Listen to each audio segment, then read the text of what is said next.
Shalom Elohim, Bapak Ibu, Saudara-saudari yang dikasihi oleh Tuhan Yesus Kristus. Saat ini saya mau bersaksi tentang iman. Apa itu iman? Di dalam Ibrani pasal yang 11 ayat yang pertama dikatakan bahwa iman adalah bukti dasar dari segala sesuatu yang kita harapkan dan bukti dari segala sesuatu yang tidak kita lihat.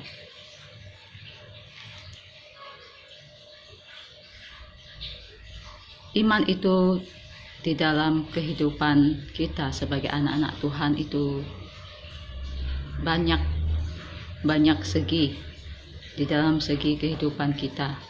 Iman dalam ekonomi, keuangan, iman di dalam keluarga, iman tentang anak-anak, dan juga iman tentang sakit penyakit.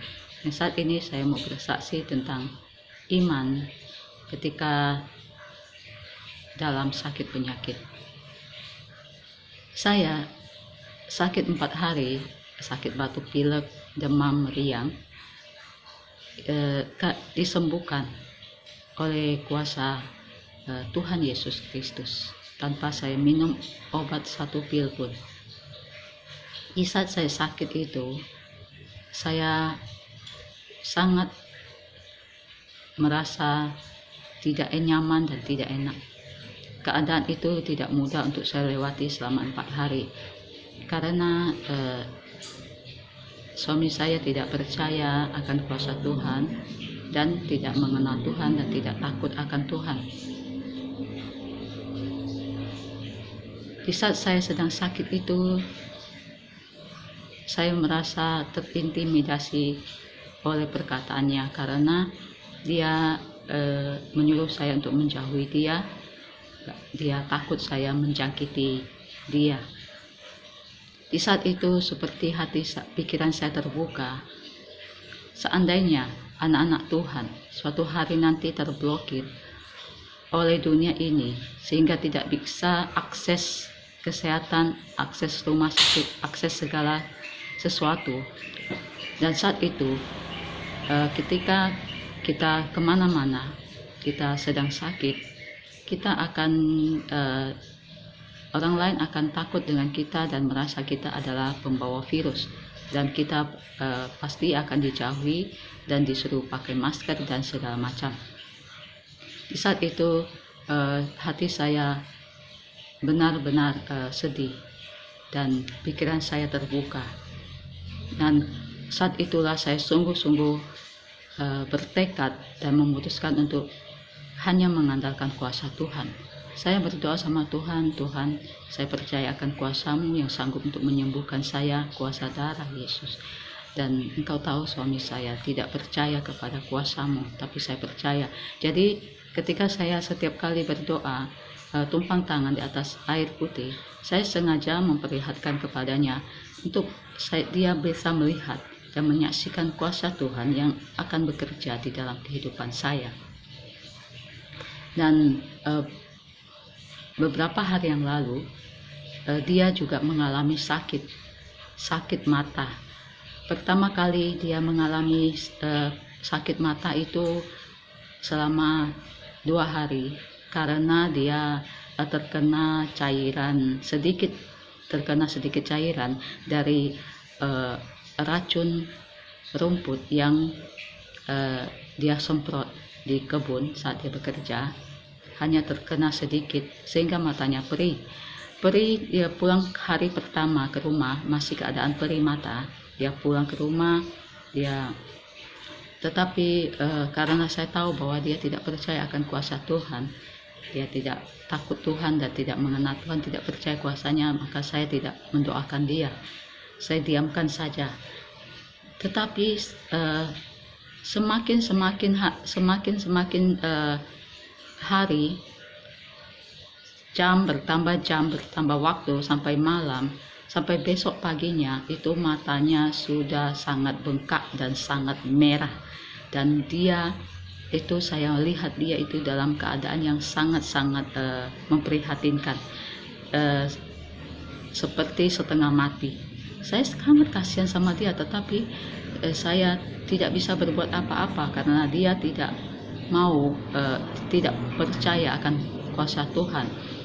Tetapi sampai waktu itu ketika matanya sudah sangat bengkak, merah dan tidak bisa dibuka, dia hanya punya satu mata yang dapat melihat, dan mata itulah yang bengkak, yang memerah, yang sudah tidak bisa terkena sinar matahari, terkena sinar terang, tidak bisa dibuka. Itu sangat-sangat memprihatinkan dan sangat-sangat kasihan.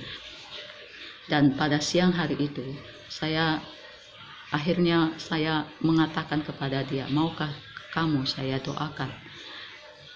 Percayakah kamu akan kuasa Tuhan Yesus yang sanggup menyembuhkanmu? Saya berkata seperti itu. Kalau kamu mau didoakan, kalau kamu percaya, maka akan saya doakan. Iman itu harus percaya, saya bilang sama dia. Seperti yang saya alami ketika saya sakit 4 hari itu, saya tidak minum obat sama sekali, dan Tuhan Yesus menyembuhkan saya dengan kuasanya. Dan waktu anak saya cabut gigi ke dokter gigi, saya bilangkan sama dia, anak saya juga tidak minum obat, hanya berdoa minta kuasa Yesus. Dan sekarang kalau kamu percaya akan kuasa Yesus yang dapat menyembuhkan, maka saya akan berdoa. Lalu setelah berbicara seperti itu, saya berdoa, saya ambil air putih, saya tumpang tangan, berdoa Bapa kami, juga saya tumpang tangan kepada dia seperti ini. Saya berdoa memohon belas kasihan Tuhan, pengampunan Tuhan, dan mempercayai, memperkatakan kuasa darah Yesus yang akan sanggup untuk menyembuhkannya. Dengan kerendahan hati saya berdoa dan saya katakan amin. Siangnya saya berdoa, malam juga berdoa, dan besok paginya dia sudah sembuh. Dia sudah sembuh dan dia sudah bisa membuka matanya, dia sudah enak dan nyaman. Tidak seperti hari kemarin yang sangat parah dan sangat memprihatinkan. Itulah saudara-saudari kesaksian iman yang kami alami di dalam keluarga ini. Tuhan Yesus berkata, di akhir zaman ini, Tuhan Yesus bertanya, masihkah kamu mempercayai kuasaku? Tuhan Yesus bertanya, apakah masih ada iman kudapati di bumi ini? Iman itu adalah perbuatan. Di dalam Yakobus 2 ayat 17 dikatakan, jika iman itu tidak disertai dengan perbuatan, maka iman itu pada hakikatnya adalah mati. Jadi maksudnya adalah bahwa jika kita beriman, kita harus melakukan, bertindak, mempercayai, ya dan amin. Iman itu kata kerjanya, kata dasarnya adalah kata kerja, yaitu perbuatan. Iman itu adalah perbuatan. Itu yang saya dapat dan saya tangkap. Dan kemarin juga saya bersaksi bahwa saya setelah saya makan jam 11 itu saya tiba-tiba sakit perut dan saya diare. Setelah diare juga masih sakit perut yang sangat gitu. Dan saya juga ada 1 jam saya merasakan perut yang melilit, sakit sekali. Lalu saya ambil air putih dan saya berdoa. Saya sengaja memperlihatkan kepada suami saya ketika saya berdoa, doa Bapa kami, dan saya tumpang tangan dan saya berdoa dan saya meminum air itu. Dan saya sengaja memperlihatkannya supaya kuasa Tuhan yang akan terjadi dalam hidup saya, di dalam iman, supaya disaksikan oleh suami saya. Kiranya kesaksian ini dapat memberkati saudara-saudari semuanya. Hanya nama Tuhan Yesus Kristus, Isa anak Maryam, yang layak dipuji, disembah, ditinggikan, dan dimuliakan. Segala pujian, hormat, kemuliaan hanya bagi Tuhan Yesus Kristus, Bapa Yahweh, Bapa Yeshua HaMashiach Elohim. Amin.